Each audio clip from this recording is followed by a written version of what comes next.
With Tupac, though, in regards to Tupac, I heard a story, did you give him different advice that night on where to go? I didn't give him no advice. Right. We wasn't seeing eye to eye. Right. So. Saying during the Tyson. Yeah, this incident that I'm explaining to you right now was the day before that. Okay. So when they got to Vegas, they went their way, I went back. I mean, when we got to LA, they went to Vegas and I went home. That's why I wasn't in the car. In case you missed it, the news reported, new updates are emerging in the Tupac murder case. Rappers from Snoop Dogg, Suge Knight, and Diddy are reportedly about to be arrested and questioned. It's believed that a recent interview with Snoop Dogg may have sparked the Fed's interest in his potential involvement, raising questions about his connection to the case. The case surrounding Tupac's murder is getting new attention, as investigators reveal that Snoop Dogg was originally supposed to be in the BMW with Tupac and Suge Knight the night of the shooting in Las Vegas. However, due to some last-minute changes, Snoop didn't end up going. The case is now being reinvestigated by a new team of Las Vegas police, using advanced technology to generate fresh leads on who might be responsible. At the time, Snoop was deeply involved in the streets, and many speculate that he may have received a tip about Tupac being targeted, prompting him to avoid the car. The feds also discovered another interview with Snoop, where he mentioned feeling like Tupac hated him just 2 days before his death. A week before he died, we was best of friends. 2 days before he died, I don't think he liked me. Why? Because we was in New York. Oh, yeah. And it happened. New York, they shot at me and did all kind of shit to me, like just the worst you could think of. And I forgave him. And went and did an interview and was asked, how do I feel about Puffy and Biggie? And I was like, I like it. I want to do some music with them. And that just rubbed Cuz the wrong way, like tried to kill me, out at you, and you talking about you want to do a song with it. I wasn't thinking about his emotions. I was thinking about the way I felt at the time. Mm-hmm. I wasn't into no controversy. I liked his music. They was our friends. We was all friends at one point. This video footage of all of us hanging out. The internet exploded with theories, and millions of fans began digging into the case. Among all the viral discussions, one thread stood out, suggesting that Snoop Dogg may have learned that Tupac was allegedly a Fed. This theory was fueled by an interview from an officer who claimed Tupac was an industry plant with a mission to mediate and stop the ongoing beef between rival street teams, the Red and Blue factions.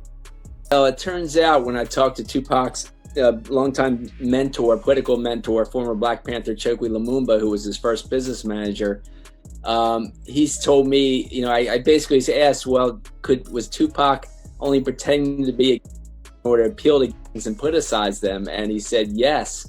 And that was part of his thug life agenda that he came up with his imprisoned stepfather, Tupac Shakur. And so Tupac was just using that in order to get the leaders to call peace truces, first in Los Angeles, then throughout California, and then throughout the country.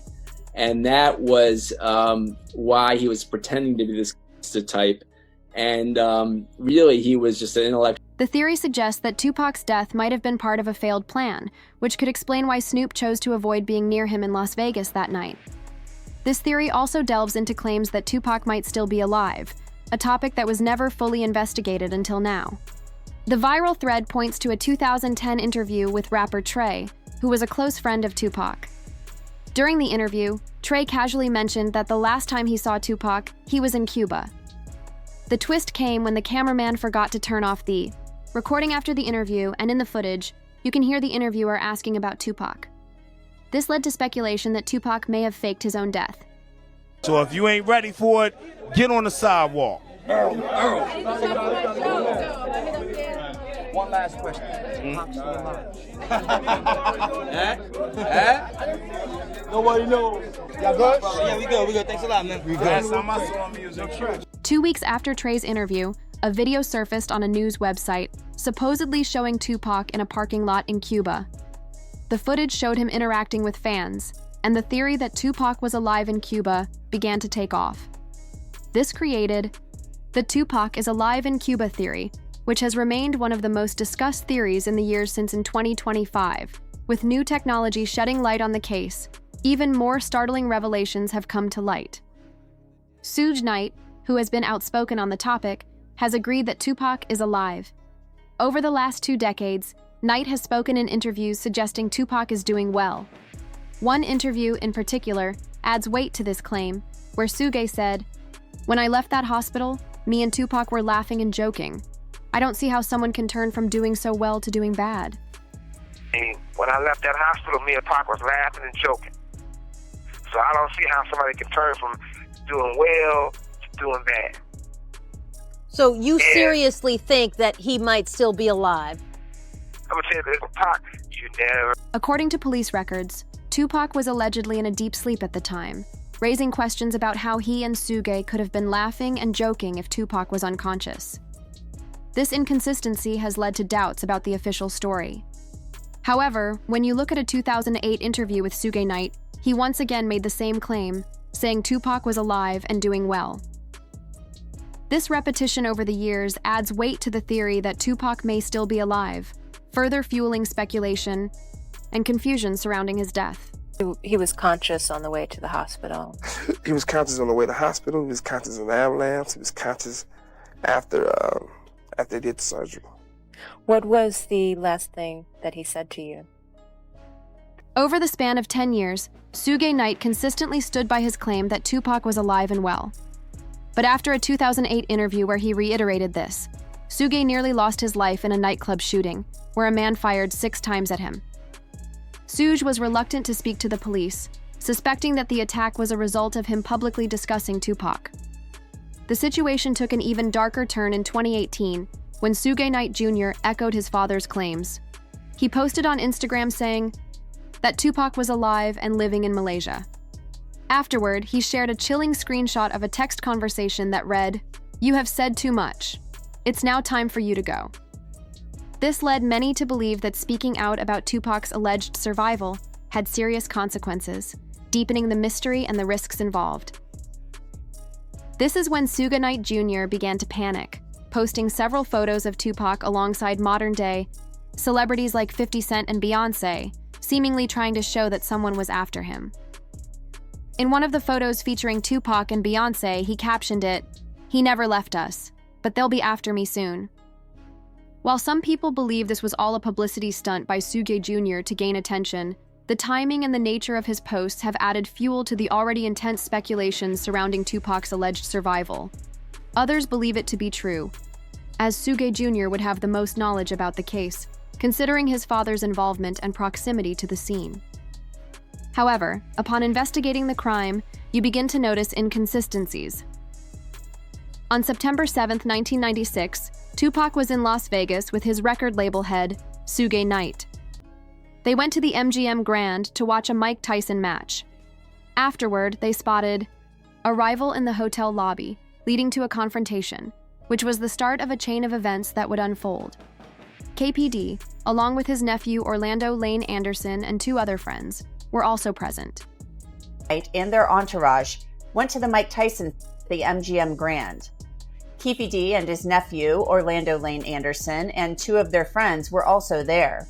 Keefe D told LAPD Detective Greg Kading more than a decade ago, in a proffer that couldn't be used against him, the shooting was retaliation after Tupac jumped Orlando and beat him up at the casino. Surveillance cameras recorded the fight. Tupac was angry that Lane had stolen his necklace years prior in Compton. Tupac, Suge Knight, and the Keefe D would then elaborate further, explaining that Tupac was targeted because he was the one who appeared to be reaching for his firearm first when the car was stopped at the red light. During the interview, Keefe D explained, "As we were driving up toward the BMW with Suge in the driver's seat and Tupac in the passenger seat, it looked like Tupac was reaching. When asked if he actually saw Tupac pull out the weapon, Keefe D responded, 'No. Once he started reaching, I ducked. That's when someone from our car opened fire. It seemed Tupac had already sensed something was about to happen.' Keefe D would later provide more evidence to back up his statements. He released an interrogation video from the night of the crime, where he confirmed his presence at the scene. During the questioning, Keefe D described the moments clearly.